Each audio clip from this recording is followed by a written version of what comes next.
그래서 이번에 모건 스탠리 전망 보니까 내년에 금리 7번 내린다고 하잖아요. 올해는 안 내리고 파월의장이 끝까지 올해는 맞고 내년에 25bp씩 7번 내린다. 와. 1.75%를 내려서 2%대를 갖다 놓는다. 그러면 초약세죠, 단약세죠.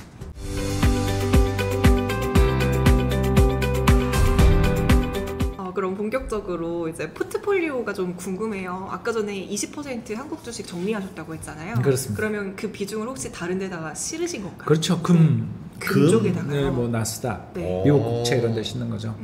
저희들 포트에서 가장 핵심은 금이에요. 이제 금은 이자도 안 주고 네. 사실 매매할 때 수수료도 좀 세잖아요. 이제 우리나라에서도 금 현물 관련된 ETF들이 경쟁이 붙어서 수수료가 이제 드디어 인하되기 시작했기 때문에 뭐 좋은 뉴스가 있겠습니다만 아직도 그래도 전체에 있는 우리나라 ETF 중에서 제일 수수료가 높은 상품이 금이에요. 그렇기 때문에 금을 전체 자산의 대부분을 가지는 건 그건 말도 안 되는 거지만 그래도 한 20-30% 사이는 좀 가지고 있어야 되는 게 아닌가 라고 생각하는 게 바로 뭐냐면 미국 나스닥 시장이 붕괴될 때마다 금값이 폭등합니다. 그러니까 2008년이나 2000년 정보통신거품 붕괴 그리고 2022년에 우크라이나 전쟁 이럴 때마다 금값이 뭐 최소 2배 정도 오르거든요. 왜 그러냐 그러면 답은 없어요. 그냥 사람들이 종이로 표시되어 있는 일체의 자산에 대해서 실증이 났구나, 믿을 수가 없게 되었구나, 또는 그때 갑자기 인플레이션이 발생해서 인플레를 해지할 목적으로 금을 샀거나 뭐 이유는 다양하겠지만 아무튼 금이 이유를 낼 수 없는데 자산시장이 대붕괴될 때 금값이 오르거든요. 그러니 시장이라는 게 붕괴될 때 내가 좀 덜 다치고 또 그때 저가 매수를 해야 될 거 아니에요.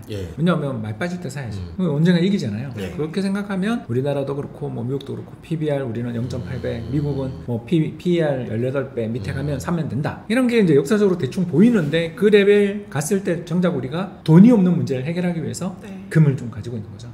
그래서 금은 전체 자산의 한 5분의 1에서 4분의 1 정도를 갖고 있고요.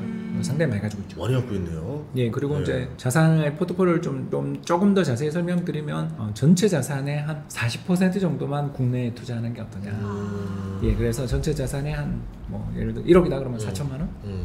그 정도는 이제 국내 주식이나 채권 또는 예금 이런 데 넣어놓고 있다가 나머지 6천은 방금 말씀드렸던 이제 금 그리고 해외 주식 그리고 해외 채권 또는 해외 채권에서도 이제 특히 하이힐드 펀드 같이 좀 이제 투기 등급. 근데 미국에선 투기 등급이지만 우리나라에 오면 투자 적격 등급들이거든요. 그게 다 아시죠? 그 현대차도 더블 B였어요.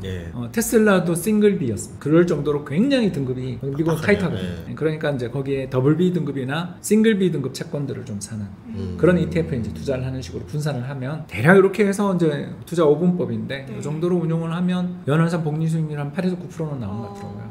금을 좀 여쭤보고 싶은 게 많이 오르지 않았어요? 근데도 더 간다 보시는 거예요? 트럼프 때문에 더 볼 수 있다. 왜냐면 예전에 리먼 때도 보면 그 2008년 그 리먼 때 또 오르고 한 번 더 2011년 유럽 때까지 한 번 더 점프를 또 했었거든요. 네, 그러고 이제 박살났죠. 2단 점프를 했는데 이번에도 어떻게 보면 지금 오른 게 1단 점프고 2단 점프가 할 수도 있는. 할 수도 있다. 왜냐하면 전쟁에 일단 금은 강한데 지금 또 무역 전쟁 중이니까 이게 뭐 사실 EU랑 뭐 다른 나라랑 협상하는 걸 보고 사실 판단해야 되는데.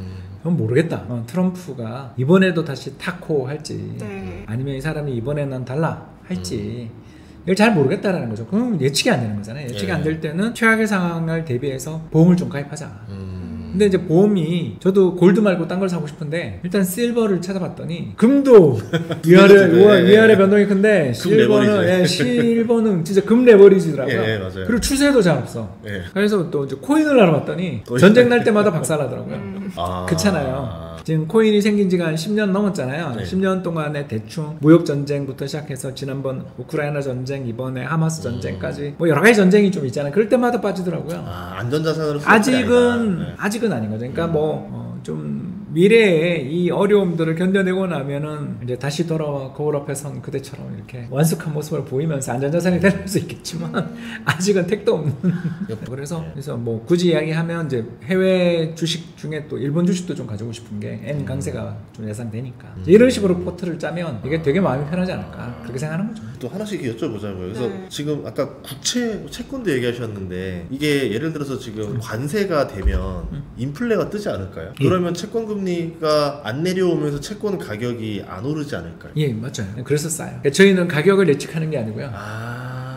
얘가 얼마나 비중이 지금 낮게. 그러니까 예, 원래 예, 목표 예, 비중이 저희 한 20% 했는데 그만 지나고 보니까 15%가 돼 있다. 이러면 저평가라고 생각하고 사는 거죠.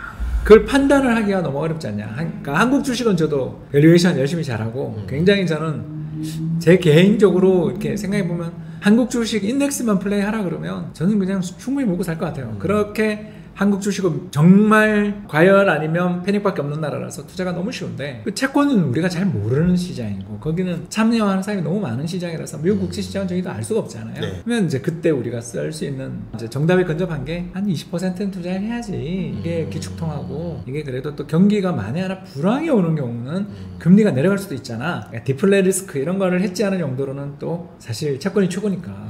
그래서 채권을 좀 가지고 있는데 이게 자꾸 비중이 떨어지고 있어요. 금이 올라가고. 예, 그래서 얼마 전에 이제 한국 주식 팔아서 네. 금은 아주 조금 샀고 채권을 많이 샀죠. 더 싸졌으니까. 예. 예, 그래서 뭐 다행히 이제 미국 국채금리 좀 내리고 예. 내리다가 또 올랐죠. 지난 주말에 올랐다. 아무튼간에 그런 식으로 움직이면서 우리에게 이제 기쁨과 고통을 차례대로 주고 있는 중인데 일단 제가 뭐 이야기한 건 베팅은 자산 한 개 베팅도 너무너무 힘든데 5개를 다 어떻게 하겠어요. 그러니까 한 개를 주되게 보고 네. 예. 나머지는 그에 따라서 조정해 주는 거죠. 일단 지금은 한국 주식이 좀 슈팅 중인데 네. 이게 5번지 아닌지는 네. 우리는 모르니까 슈팅 중일 때는 약간 차익 실현을 조금 해서 지금 절고 있는 저기서 기어다니고 있는 불쌍한 자산들 좀 사자. 약간 밸런스의 게임이네요. 예, 약간 그렇습니다. 일종의. 예, 왜냐하면 우리가 이런 밸런스를 추구하는 이유는 결국 그 가다 보면 자산이 너무너무 좋은 자산이 있으면 그게 이제 버블 레벨에 도달한다 무너지는 걸 하도 우리가 많이 봤잖아요. 그렇죠. 그런 이유가 뭐냐면 결국 경쟁자 때문이라고 우리가 이야기를 하잖아요. 그러니까 어떤 자산이 너무나 잘 되잖아요. 그러면 꼭 경쟁자가 붙잖아요. 우리 작년 이맘때를 생각해 보시면 엔비디아가 그때 미친 것처럼 날아가고 있을 네. 때 갑자기 브로드컴이 배트맨 그러고 돌았던 거 기억나시죠? 맞아요. 예. 그리고 올해 4월에 갑자기 딥시크가 들었잖아요. 그러니까 네. 그런 식으로 한 산업이 너무나 어마어마한 마진을 향유하면 꿀단지가 있으면 꿀벌들이 몰려들고 개미가 몰려들고 나중에 곰이 오듯 거기에 결국 경쟁자가 붙거든요. 그런 식으로 해서 자산 시장은 어마어마한 강세를 보이다 결국 무너져요. 마이크로소프트 같은 경우도 반독점 사례들 그쵸, 때문에 그쵸. 그렇게 어려워졌던 기억들을 아실 것이고 지금 또 테슬라만 해도 그렇게 잘 나가다가 비아디가 저렇게 추격하고 잘 나가던 또 비아디가 중국 정부가 너 그러지 마 이러고 있는 중이잖아요. 그런 것처럼 너무 잘 나가거나 독점적이거나 뭔가를 갖다가 이슈를 다 빨아들이면 꼭 그 뒤에 대가를 치르는 게 자본주의 탈나더라. 예. 자본주의 사회에서는 배 아픈 사람이 너무나 많기 때문에 좀 조심을 해야 된다. 네. 그렇게 보는 거죠. 지금 얘기가 AI도 그 관점으로 볼 수 있을 것 같은데. 아니요, 저는 굉장히 큰 테마라고 보는데 이 예. AI에서 돈 버는 게 꼭 엔비디아만은 아니고 또는 여기서 꼭 돈 버는 게 SK하이닉스만은 아니고 꼭 돈 버는 게 TSMC만은 아닌데도 불구하고 이 회사들만 예를 들어서 가고 이 회사들만 숭앙하고 이 회사의 경영자들이 좀 더 위인전이 실릴 인물들이 될 때 항상 뭔가가 우리가 모르는 쪽에서 야만인이 나타나거든요.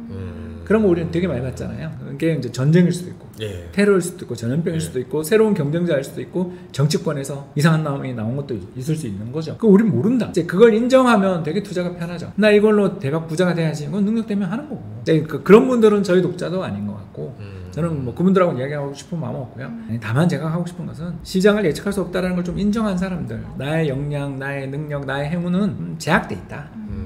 그렇기 때문에 좀 소소하게 벌어서 덜 깨먹으면서 꾸준히 부자가 되자. 이런 분들한테 이제 도움이 되라고 이 책을 쓴 거죠. 겸손한 마음으로 투자를 해야겠네요. 왜냐면 하도 틀려가지고. 사람이라는 게요, 잘된 일은 금방 잊혀지는데요, 잘 못하고 남이 나한테 뭐라 그런 거는 오래 가거든요. 결국 사람이라는 것은 그 남이 나에게 뭔가 이렇게 잘못한 거에 대해서 이야기하고 그런 게 굉장히 예민하고 맞아. 고통스럽고 괴롭고 그런 거거든요. 그런 것처럼 저 역시도 과거에 제가 했던 전망들을 쭉 살펴보면 틀린 점이 너무나 많기 때문에 이 전망이 무조건 맞다라는 식으로 이야기하시는 분들 보면 아이고 혈기가 넘치네, 아니면 저럴 사정이 있나 보다, 이미 뭔가 찔러 놓은 거지. 이제 그렇게 저는 생각하게 됐어요, 언젠가부터. 이제 예를 들어서 내가 다 롱에 베팅하고 기도메트가 되는 거죠. 인디언 기후제처럼 제발 올라야 된다. 그리고 이제 또 그 나의 부자 되는 길을 막는 자는 악이야. 이제 그런 식으로 몰아붙이고 가서 이제 조리 돌리면 예. 또 이제 그렇게 해서 성공할 수도 있어요. 그래서 저는 그게 어떤 길이 승자가 되는 길이냐 아니냐에 대해서 저도 모르고 그냥 다만 그런 행동을 하는 분들은 왜 그러는지는 심리는 알 것 같은데 나는 안 그러겠다라는 거고요. 그러면 안 그러고도 부자 될 수 있는 길이 있어요? 라는 거에 대해서 추구를 하는 거죠. 그러니까 부자 되는 길이라는 게 전부 급등주를 불타서 레버리지를 투자를 해서 덱시온 4배, 3배짜리를 사서 그렇잖아요. 불 5배도 있더라고요, 저기. 런던에 있더라고요. 그런 걸 사서 투자를 해서 부자 되는 것도 방법이니까 그걸 네. 제가 뭐라는 게 아니고요. 진짜 그냥 전재산 깔고 카지노에서 하나 딱 걸고 홀짝 맞추면 부자 되는 건데. 근데 사업하는 사람들 다 그렇잖아요.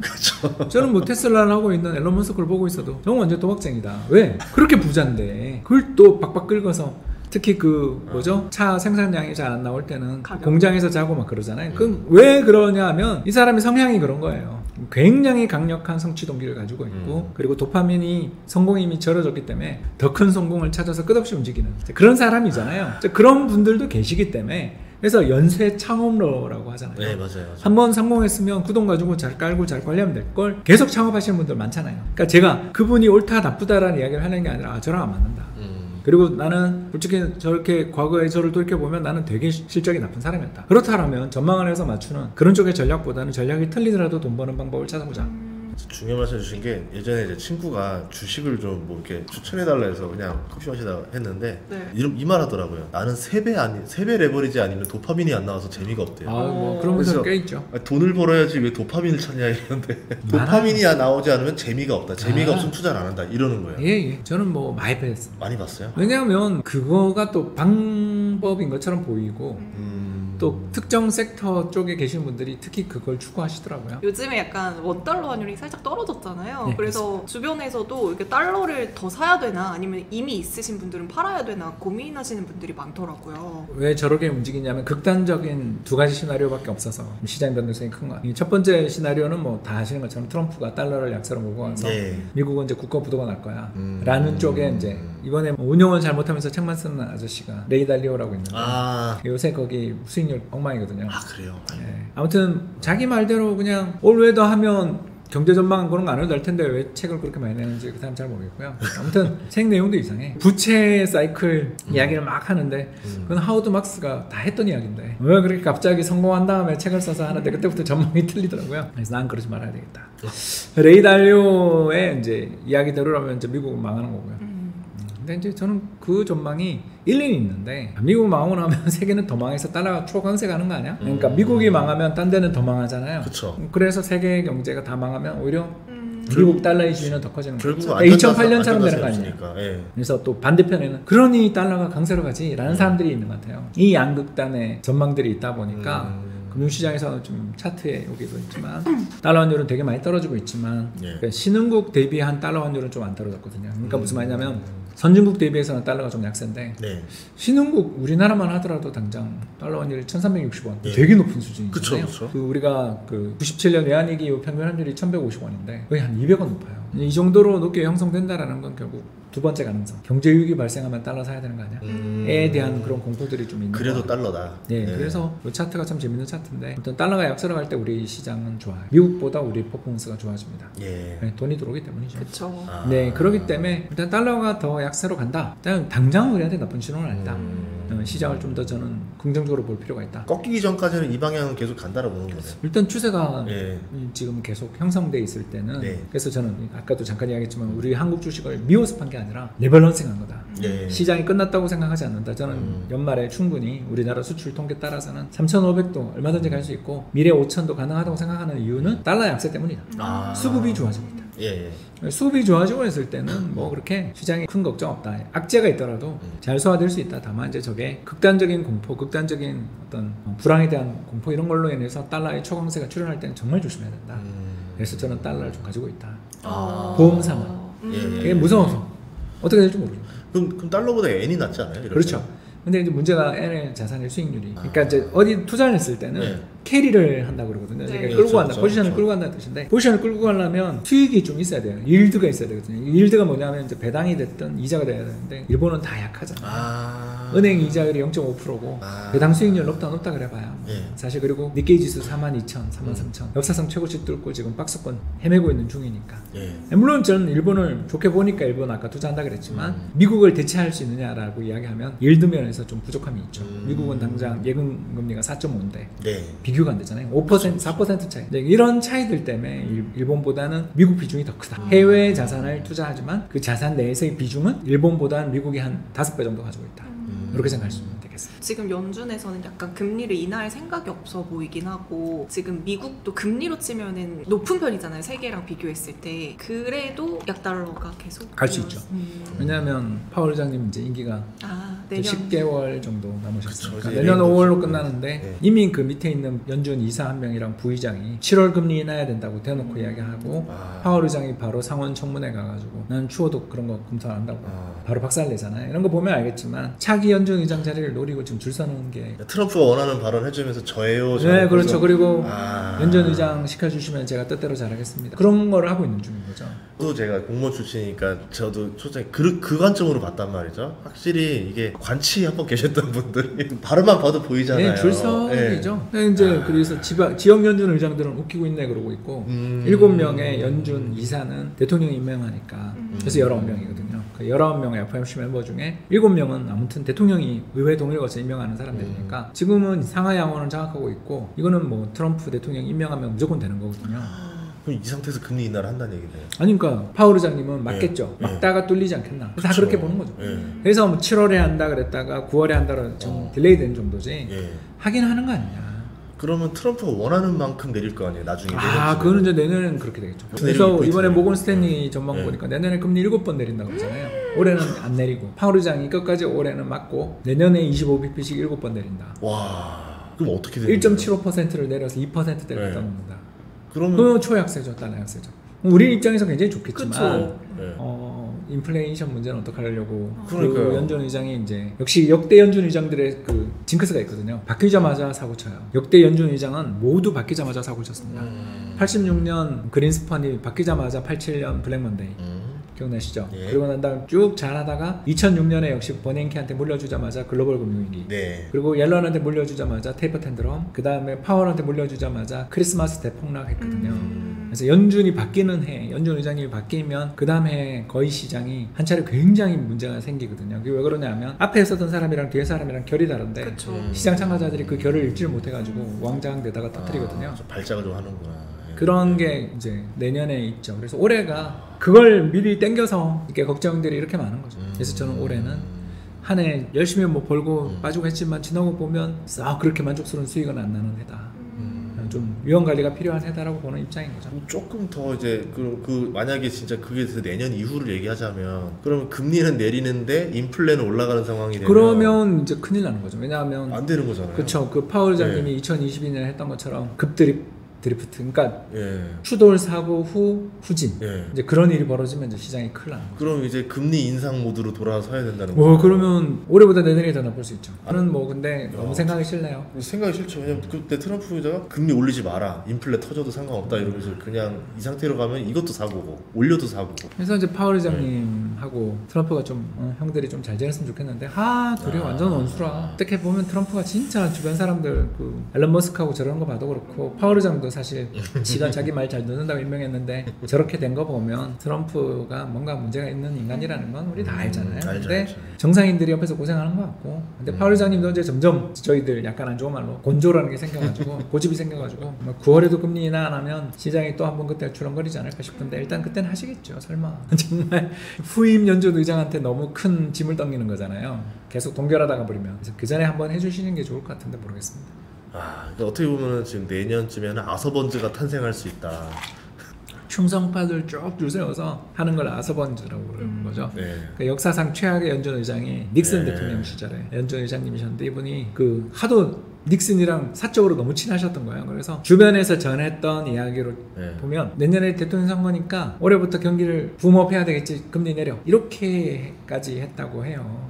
네, 그러고 난 다음에 이제 그 유명한 70년대에 이제 하이퍼 인플레를 만들었던, 그래서 이제 그 뒤에 후임 연준 의장님도 1년도 안 하시고 도저히 못하겠다고 도망가는 바람에 이제 누구도 할 사람이 없었어요. 왜냐하면 너무나 공격받는 자리이고 너무나 큰 부담을 지니까 할 수 없이 이제 다들 어떻게 누구도 안 해 그럴 때 폴 볼커가 딱 나타나서 제가 할게요. 그리고 대신에 저는 누구 말도 듣지 않아요 하면서 금리를 22%까지 올려요. 정책 금리를 22까지 올려요. 그래서 경제를 다 망가뜨리고 레이건 혁명. 그냥 실질적으로 리셋한 거네요. 그냥 그레이트 리셋. 그러면서 달러의 가치를 다시, 그분의 야. 그 자서전 제목이 달러의 부활이잖아요.